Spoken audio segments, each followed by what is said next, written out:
कह सकता हूं उसके अगर कोई दोषी है तो हिमाचल प्रदेश के मुख्यमंत्री सुखविंदर सिंह सुक्खू दोषी है, क्योंकि जिम्मेदारी उनकी बनती थी सभी विधायकों को साथ लेकर के चले। बनती है कि त्याग पत्र देना चाहिए।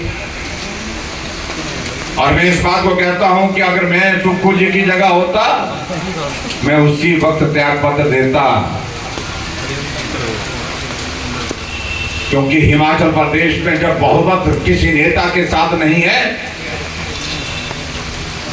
तो सत्ता में रहने का कोई अर्थ नहीं बनता, कोई मतलब नहीं बनता। अब इस बात को उठाने की कोशिश कर रहे हैं कि ये भाजपा वालों ने किया, ये निर्दलीय विधायकों ने किया, ये इसने किया, उसने किया।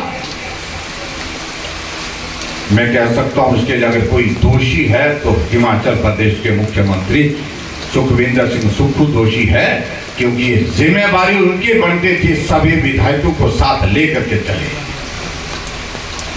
विधायक चुना हुआ प्रतिनिधि होता है, उनकी बात को सुने, उनकी बात को सुनने के बाद उनके जो मसले हैं उनका समाधान करें। मैं भी हिमाचल प्रदेश में 5 वर्ष तक मुख्यमंत्री रहा। मेरे समय में भी हिमाचल प्रदेश में 2 निर्दलीय विधायक थे, जोगिंदर नगर से प्रकाश राणा जी और देहरा से होशियार जी, लेकिन कभी शिकायत नहीं आई। मिलते थे, काम करते थे, जो बताते थे, जो होने का होता था वो हम करते रहे।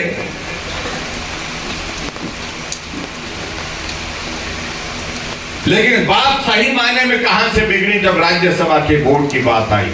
एक विधायकों के रास्ते उखाड़ दिए, इनका तो सड़क के सामने स्पीड ब्रेकर उखाड़ दिया,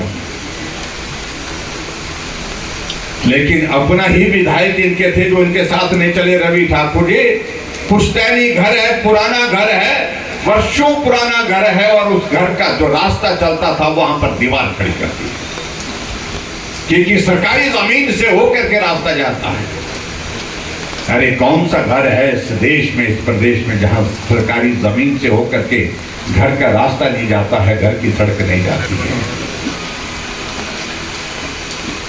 घर के सामने गेट लगा था, जेसीबी दिन दिहाड़े उठा करके, घर में छोटी छोटी बच्चियां थी उनकी, जेसीबी से वो सारा गेट उखाड़ करके वो वहां से उखाड़ करके बाहर फेंक दिया। आखिरकार क्या संदेश देना चाहे? राजनीति में ये दौर चलते रहते हैं, जीतना हारना चला रहता है, आना जाना भी चला रहता है, लेकिन आप बदले की भावना से इस तरह से काम करें। मैं हिमाचल प्रदेश में मुख्यमंत्री रहा 5 वर्ष, लेकिन कैबिनेट की पहली बैठक मेरा पहला फैसला यह था कि हम बदले की भावना के साथ काम नहीं करेंगे, और 5 साल तक कोई उंगली उठा करके कहेगी किसी के खिलाफ अपने प्रतिशोध की भावना से काम किया, राजनीतिक द्वेष के साथ काम किया।